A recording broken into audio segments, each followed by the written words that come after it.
오늘 저는 위로라는 제목으로 여러분과 함께 은혜를 나누고자 합니다.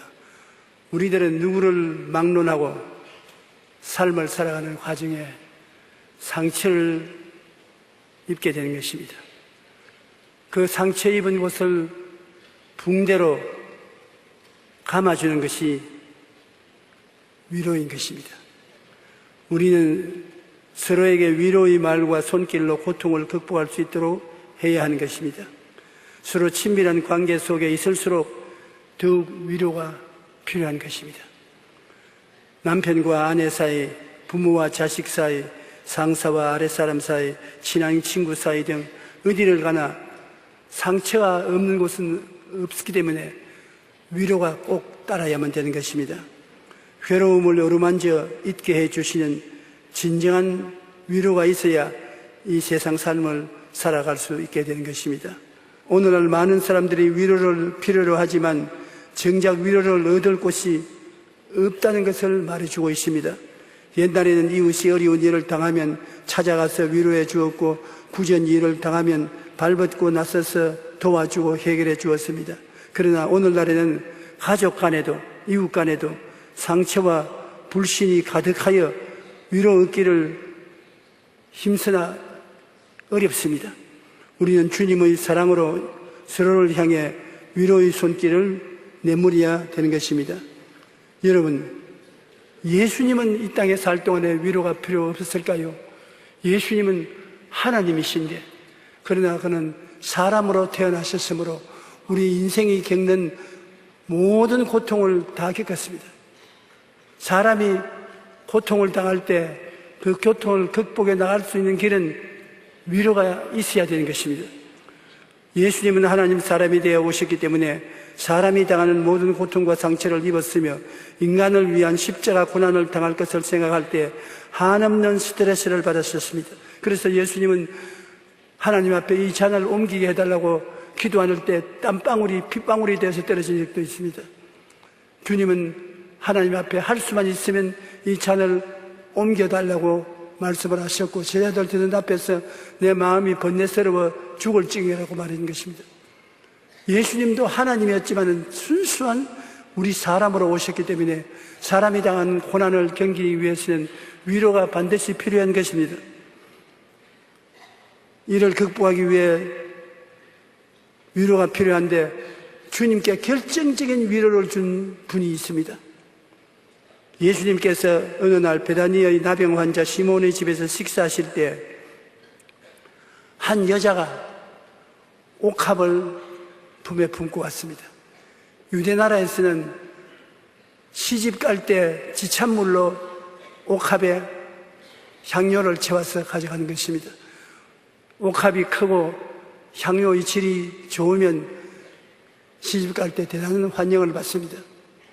그런데 한 여자가 매우 값진 향유, 그냥 앞지가 아니라 아주 고급 향유를 가득 채운 그 옥합을 가져와서 그냥 붓는 것이 아니라 예수님 발 앞에 와서 탁 때려서 바삭 하고 깨뜨렸습니다. 그것은 그날로서 자기 인생을 예수님 앞에 다 부어버렸다는 것입니다. 시집도 안 간다. 이제 여태까지 모아놓은 향료를 다 부어버리신 또 새로 언제 모으겠습니까? 내 인생은 이로써 주님 앞에 부어버린다. 그런 의미로 옥합을 깨뜨려서 향기가 가득 차게 향료가 쏟아지는데 이것을 예수님의 머리에다가 부었습니다. 그러고 난 다음에 나머지는 예수님의 발에다가 붓고 그대로 하는 것이 아니라 자기의 머리카락을 싹 펼쳐서 발을 막 닦았습니다. 그러고 난 다음에 예수님을 쳐다보는 그 얼굴에 환희가 넘쳤습니다. 기름이 온 머리, 산발이 된 머리에서 뚝뚝뚝 흐르고 온 손에 기름 천집니다. 예수님은 아무 말도 안 하시고 그대로 음식을 잡수시는 것입니다. 그런데 제자들과 함께 있는 사람들이 얼굴을 시퍼렇게 해서 화음을 치면서 이 여자를 향해서 비난을 했습니다. 마가복음 14장 4절 5절에 보면 어떤 사람들이 화를 내어 서로 말하되 어찌하여 이 향유를 허비하는가? 이 향유를 300데나리온 이상에 팔아 가난한 자들에게 줄 수 있겠도다. 그렇게 고함을 치고 여자를 꾸짖었습니다. 한 데나리는 노동자 한 사람이 하루 일당을 받는 것이 한 데나리입니다. 300데나리니까 노동자가 1년 동안 모은 돈, 그만한 값이 나는 기름이었습니다. 그때 예수님께서 한참 계시다가 그 제자들과 사람들에게 힘을 합쳐서 이거 왜 낭비하냐 그렇게 하실 것 같은데 안 했습니다. 주님은 이 여자를 변호했었습니다. 예수님이 마가복음 14장 19절로 8절에 보면 예수께서 이르시되 가만히 두라. 너희가 어찌하여 그 여자를 괴롭히냐. 그가 내게 좋은 일을 하였느니라. 가난한 자들이야 항상 너희들과 같이 있으므로 너희가 도와주고 싶으면 도와줄 수 있지 않느냐. 나는 항상 같이 있지 않는다. 나는 이제 죽어야 한다. 그런데 이 여자가 힘을 다하여 내 몸에 향유를 부어 십자가에 못 박혀 죽을 장례를 감당할 수 있도록 준비해 주신 것이다. 예수님은 이 여인이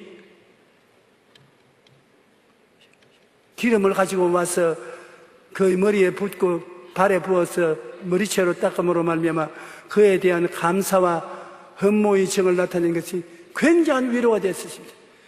이 세상에 낭비가 있는데 허랑방탕해서 낭비한 낭비도 있거니와 거룩한 낭비도 있습니다.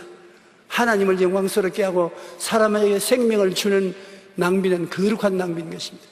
이 여인은 거룩한 낭비를 한 것입니다. 마가복음 14장 9절에 내가 진실로 너에게 이르노니 온 천하 어디서든지 복음이 전파되는 곳에서 이 여자가 행한 일도 말하여 그를 기억하리라.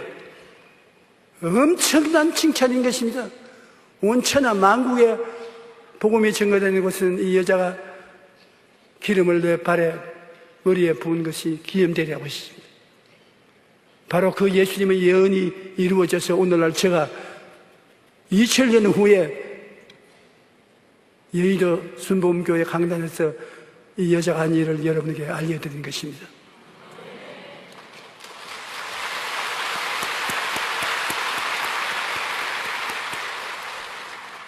예수님은 위로가 필요 없다고 생각하는 것은 잘못입니다. 예수님도 위로가 있어야 십자가를 걸어집니다. 큰 고난은 위로가 없이는 견뎌낼 수 없습니다. 여러분도 크고 적은 고난을 많이 당하는데 여러분 주변에 있는 사람들이 위로를 해주면 쉽게 이기고 전진해 나갑니다. 그러나 위로가 없으면 자기 목숨을 끊는 일이 있습니다. 여인의 진실하고 전심을 다한 사랑의 위로가 예수님으로 하여금 십자가의 고난을 이기게 하는 힘이 되는 것입니다. 위로에는 힘이 있다는 것입니다. 우리 성경에 보면 사도 바울 선생이 있지 않습니까? 사도 중에 가장 위대한 사도인데 어떻게 그렇게 됐느냐? 사도 바울은 삶에 큰 위로를 받아서 그 위로 때문에 수없이 죽음의 고비를 겪으면서 복음을 전할 수 있었다고 말한 것입니다. 참기 어려운 고난이라도 성령님의 위로가 임하면 능히 이길 수가 있다는 것입니다. 사도 바울이 심한 능욕과 궁핍과 박해와 공고를 극복할 수 있었던 것은 예수님을 만난 다메섹의 체험과 셋째 하늘에 올라가 하나님의 영광과 그의 말씀을 들었던 체험의 특별한 위로를 받았기 때문인 것입니다. 바울 선생이 하나님이 살아계시고 나는 하나님의 택함 받은 사람이라는 마음에 큰 믿음과 위로가 있은 것은 그가 다메섹에 가다가 갑자기 하늘에서 대낮 같은 햇빛이 비치더니 하늘에서 음성이 들려 말하기를 사울아 사울아 어찌하여 너가 나를 핍박하는가? 주여 니시니까 너가 핍박하는 예수라. 그는 다메섹에 있는 예수 믿는 사람들을 붙잡아서 예루살렘으로 와서 심판하려고 가는 길인데 그 예수님을 만났습니다.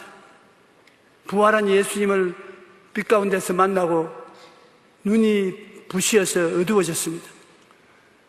야, 예수님은 살아계시구나. 정말 살아계신 하나님이구나. 뼈까지 느끼도록 체험을 했습니다. 그래서 다메섹에 들어가서 시가라는 곳에 아나니아라는 사람의 인도를 받아서 예수님을 확실히 알게 되고 눈에 비늘이 떨어져서 다시 보게 되고 뜨거운 전도자가 된 것입니다. 그 이후에 그는 하나님이 사용하기 위해서 그를 데리고 셋째 하늘로 끌어갔었습니다. 셋째 하늘에 들어가서 하늘에 도저히 말로서 설명할 수 없는 영광스러운 것을 보았습니다. 그쯤 보았으니까 그는 마음속에 그 은혜가 위대한 위로가 되었습니다. 은혜를 받으면 은혜가 기억 속에 남아있어서 위로가 돼요. 여러분들도 성령을 받으면 성령이 마음속에 계셔서 오래오래 은혜가 되고 위로가 되는 것입니다. 쓴 물을 달게 하는 것은 은혜인 것입니다. 은혜가 여러분 위로가 되는 것입니다. 형제들아, 우리가 아시아에서 당하는 환난을 너희가 모르기를 원치 아니하노니 힘에 겹도록 심한 고난을 당하여 살 소망까지 끊어지고 우리는 우리 자신이 사형선고를 받은 줄로 알았으니 이는 우리로 자기를 의지하지 말고 오직 죽은 자를 다시 살리시는 하나님만 의지하게 하랬습니다. 그가 이같이 큰 사망에서 우리를 건지셨고 또 건질 것이며 이후에도 건지시기를 그에게 바라노라. 이렇게 어마어마한 죽음에 가까운 고통을 당해서도 바울이 이긴 것은 그가 은혜를 받았기 때문인 것입니다.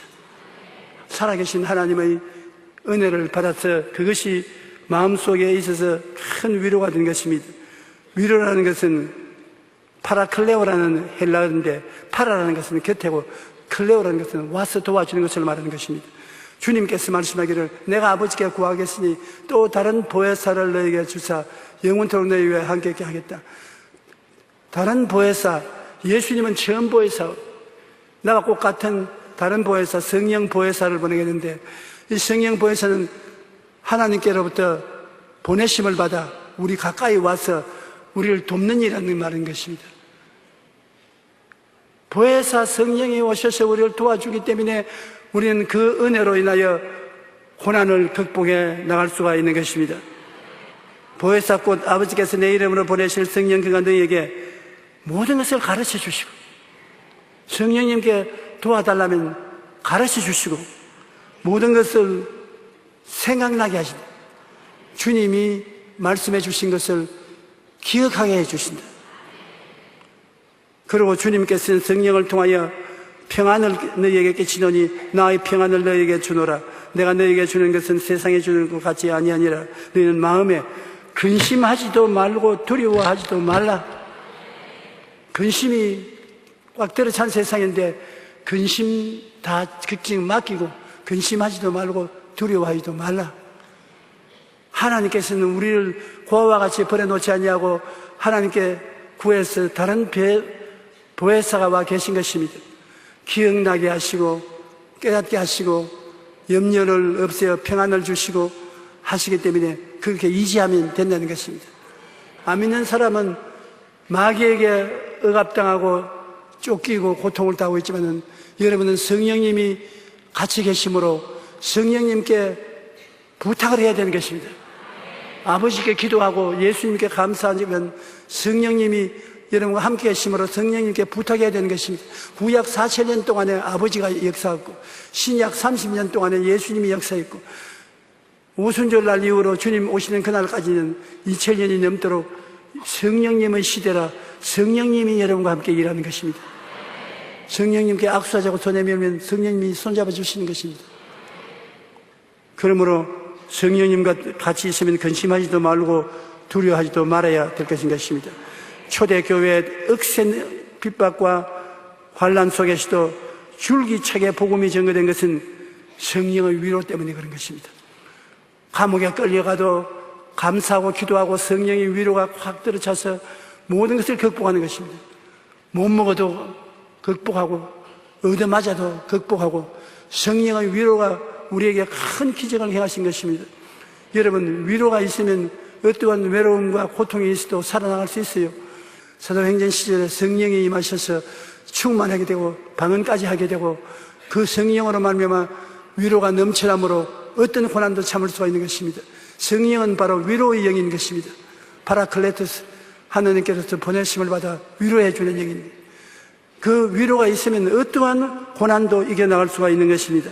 그리하여 온 유대와 갈릴리와 사마리아 교회가 평안하여 든든히 썩어가고 주를 경외함과 성령의 위로로 진행하여 수가 많아지더라.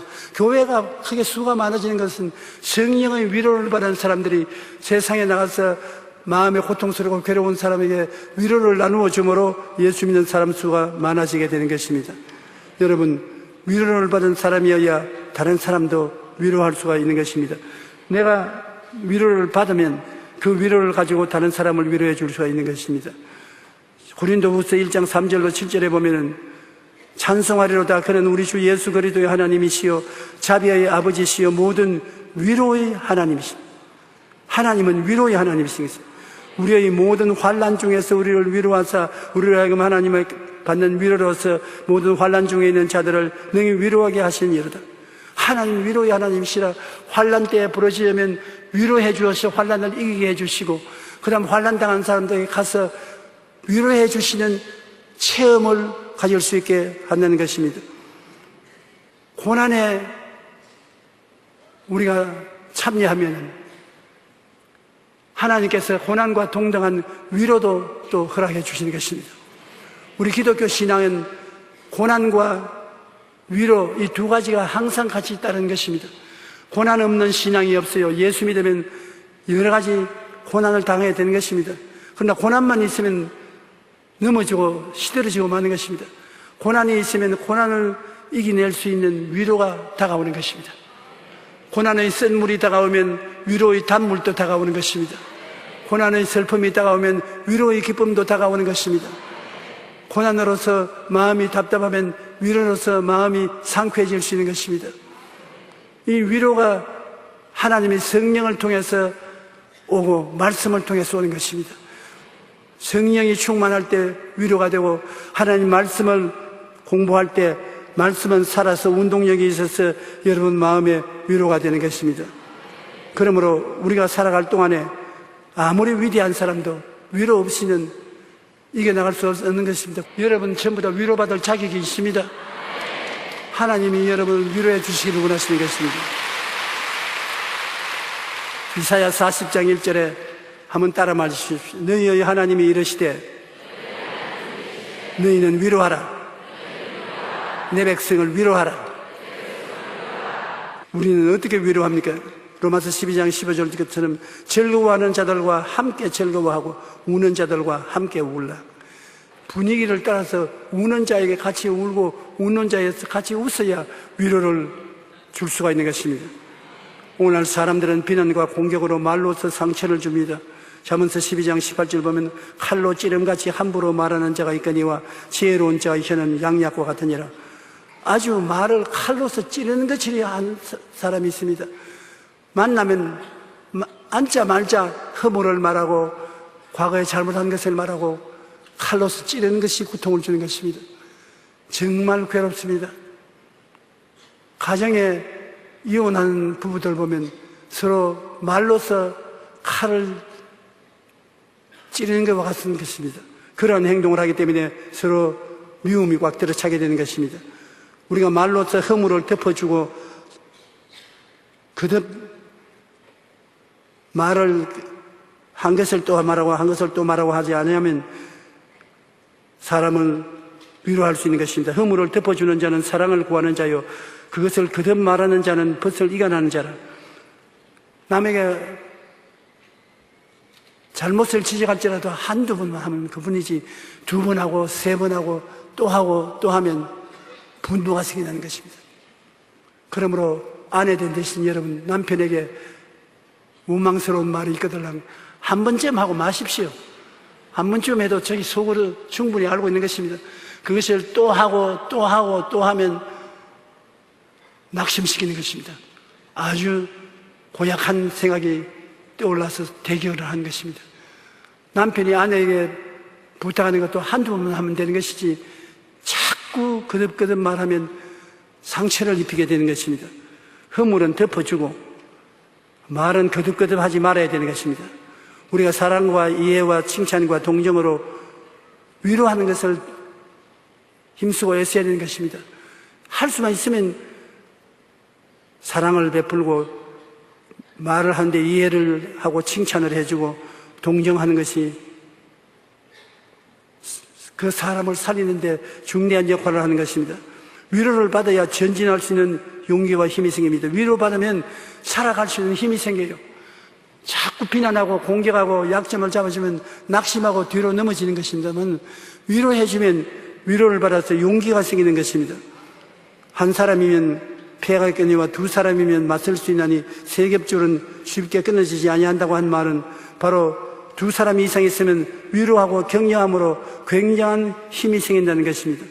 그렇기 때문에 우리는 성령 충만하여 여러분 만나는 사람마다 항상 위로해 주시기를 주님 이름으로 축원합니다. 잘하는 것은 자꾸 잘한다고 칭찬해주고, 못하는 것은 지적하고 싶으면 한 번쯤 하고 난 다음엔 하지 말아야 되는 것입니다. 장점을 말하고 단점은 덮어주는 것이 여러분 위로를 베풀어 주는 것입니다. 성령님도 우리 연약함을 도우시나니 마땅히 빌 바를 알지 못하나 성령이 말할 수 있는 단식으로 우리를 위해서 친히 간구해 주십니다. 우리가 하나님 성령께 의지하고 기도하면 성령이 우리를 방언을 통해서 도와주시고, 또 이 말씀은 여러분 성경에 하나님이 주시는 교훈이라고 생각하면 안 되는 것입니다. 교훈도 되지만은 실제로 이것은 약이 되고 치료가 되고 양식이 되고 도움이 되는 것입니다. 여러분 마음에 병들거나 육체가 병들 때 일반 약을 먹어도 약이 몸에 낫지 않고 괴로울 때 이 성경 말씀 있지 않습니까?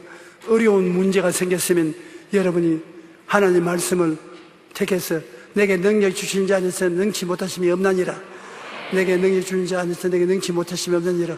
이게 어려움을 해결하는 약입니다. 여러분이 그렇게 말한 동안 하나님은 그 고백을 통해서 기적을 베푸시는 것입니다. 여러분 입에서 말을 해야 하나님이 그것을 약으로 변화시키는 것입니다. 마음에 믿어서 의에 이르고 입으로 시인해서 구원에 이른다고 말을 해야 되는 것입니다. 그러므로 오늘 어려운 문제가 대속안에 있는 사람은 그렇게 말하십시오. 한번 따라 말씀해. 내게 능력 주신 자 안에서 내가 모든 것을 할 수 있나니라. 그렇게 말을 하고 나면 그것이 하나님이 사용하는 특효 약이 되어서 기적을 베풀어 주신 것입니다. 말씀의 공부는 이렇게 위로가 되어요. 하나님 말씀을 여러분 공부하면 그 말씀은 살았고 운동력이 있어 좌우에 날 수 어떤 검보다 예리하여 혼과 영과 및 관절과 골수를 짜게는 것입니다. 그냥 글이 아닙니다. 소설책이 아닙니다. 시집이 아닙니다. 하나님의 치료약인 것입니다. 성경은 여러분을 자유케 하고 해방케 하는 치료자인 약인 것입니다. 이것을 깨달아 알고 그것을 여러분께서 하나님이 치료해 주신 것을 꿈꾸고 믿고 입술로 말을 하면은 정말로 지금까지 체험해보지 못한 능력이 여러분 생애 속에 나타나게 되는 것입니다. 이 성경책을 하나님이 여러분 주시는 해결책, 약으로 생각하고 항상 성경을 많이 외우고 많이 입으로 시인하면 여러분 영혼이 잘됨같이 범사의 잘됨에 강건하고 생명을 얻되 넘치게 얻는 기적이 꼭 나타나게 되는 것입니다. 시편 110편 50절로 105절에 보면 이 말씀은 나의 고난 중에 위로라. 말씀 자체가 위로가 되는 것이, 하나님께서는 낙심한 자들을 위로하는 것이 우리 하나님인 것입니다. 하나님은 좋은 하나님이시 것입니다. 낙심한 자에게 위로와 격려를 주어서 일어나게 하시는 것이 우리 하나님이 하시는 일인 것입니다. 우리를 사랑하시고 영원한 위로와 좋은 소망의 은혜로 주신 이가 하나님이요 우리 주 예수님이요 보혜사 성령님이 되시는 것입니다. 여러분은 예수 그리스도를 의지하고 긍정적이고 적극적이고 창조적인 신앙을 가지고 있으므로 반드시 두고 보세요. 내일은 오늘보다 다음 달은 금번달보다明年은 금년보다 좋아지는 것입니다.明年은 지금보다 훨씬 좋아지는 것입니다.